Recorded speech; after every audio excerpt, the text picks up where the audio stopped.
Vamos a ver ahora coeficientes de transmisión y de reflexión en ondas. Allí tenemos un medio cualquiera, puede ser agua. Tenemos una onda que incide, una que se refleja y otra que se transmite.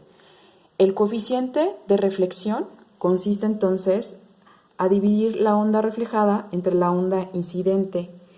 Y aquí me dice qué tanto se refleja con respecto a la señal incidente. Para el caso entonces de la onda transmitida, el coeficiente de reflexión se va a dividir entre la onda transmitida y la onda incidente y me va a decir qué tanto de transmisión se transmite con respecto a la señal incidente. Si recordamos, para las ondas polarizadas, el campo eléctrico y magnético son ortogonales a la dirección de la propagación. Podemos ver aquí 4 ejemplos en donde vemos aquí el plano del campo eléctrico con el magnético y vemos cómo se va propagando en dirección del vector de Poynting. Otro ejemplo por acá, se propaga entonces en dirección del vector de Poynting, aquí hacia abajo, así, ¿no? Estos son algunos ejemplos. Ahora, ¿cómo esto se vería en el plano XYZ? Aquí tenemos la hoja de papel a la que le llamamos plano de incidencia. Tenemos aquí entonces el rayo incidente. Aquí tenemos paralelo al plano de incidencia el vector campo eléctrico incidente pi. Pi denota que es paralelo, le pusimos así para que se vea que es paralelo. Y aquí tenemos perpendicular al plano el campo magnético que sale aquí de la hoja y le llamamos campo magnético incidente phi. Entonces este plano incide aquí en la interfase, choca y se refleja entonces y vemos que aquí el campo eléctrico es paralelo, Rpi. Vemos acá que es perpendicular el campo magnético hacia dentro de la hoja de papel. Y aquí vemos que el que se transmite entonces, el plano, va hacia esta dirección del vector de Poynting. El campo eléctrico es paralelo y el campo magnético es entonces perpendicular.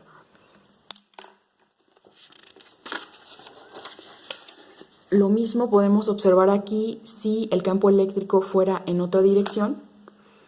Sería invertido, aquí estaría hacia abajo, tendríamos el campo magnético perpendicular a la hoja de papel, entonces el plano se propaga hacia acá y luego se refleja y luego baja, ¿no? Entonces esta sería la onda transmitida, la reflejada y la incidente. Ahora, de acuerdo a lo que estuvimos viendo en la clase anterior, se aplica un principio de continuidad de la componente tangencial del campo eléctrico y el de continuidad de la densidad de flujo eléctrico. De acuerdo a esto, entonces vemos que el campo eléctrico tangencial es igual al campo eléctrico tangencial de los dos medios. Ahora, en base a esto, podemos deducir las siguientes expresiones, que son los coeficientes de transmisión y de reflexión. Para el caso entonces de reflexión, este es igual al campo eléctrico R. Pi dijimos que era paralelo al plano, ¿verdad? Y en el caso de que fuera perpendicular al plano, le llamábamos sigma como perpendicular. Y de igual forma, pues el transmitido, pi sería el paralelo, et pi y ei pi. Y el transmitido sigma, que es perpendicular al plano. Entonces, estas expresiones se deducen utilizando estas dos condiciones de continuidad. Y aquí se introduce un nuevo, el índice, si recuerdan, este es el índice de refracción del medio 1, del medio 2. Ya habíamos visto qué era el índice de refracción. Cada uno de los materiales posee un índice de refracción característico. Y entonces, en base a estas ecuaciones, podemos ver, por ejemplo, qué pasa cuando yo tengo un coeficiente de transmisión igual a 0. Esto significa que yo no tendría entonces una onda reflejada. Por lo tanto, este coeficiente de transmisión sería igual al campo eléctrico reflejado, que es paralelo al plano, entre el incidente igual a 0. Eso sería 0.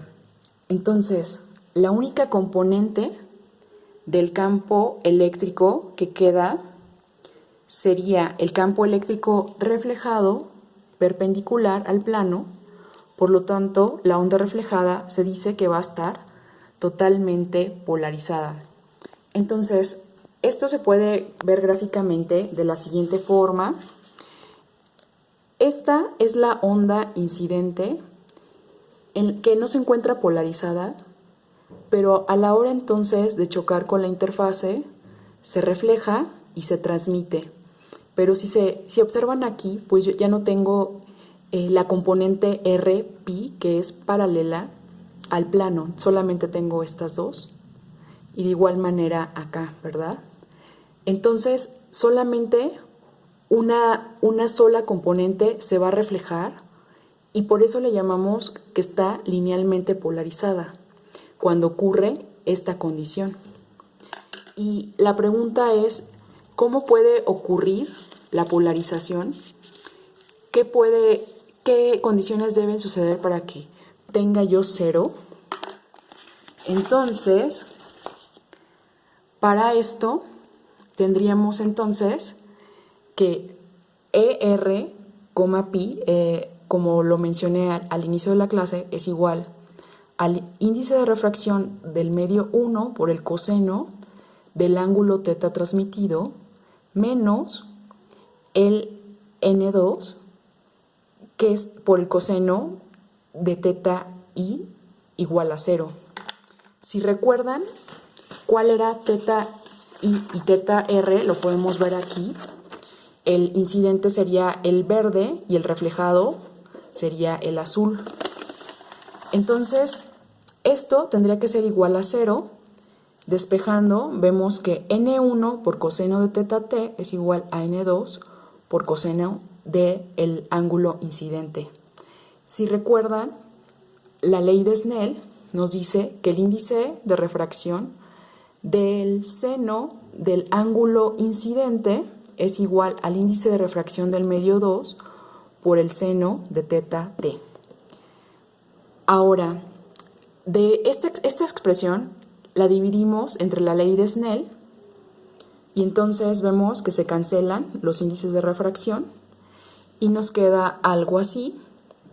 Posteriormente, este pasa multiplicando este término y este a este, y nos queda esta expresión, y aplicando esta identidad trigonométrica, nos queda ahora la siguiente expresión, en la cual seno de 2θ t es igual al seno de 2θi.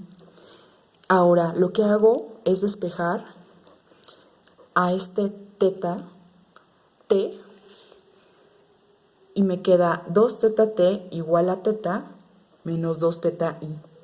Por lo tanto, despejando a θi, que es este, la condición sería que θi más θt sea igual a pi medios.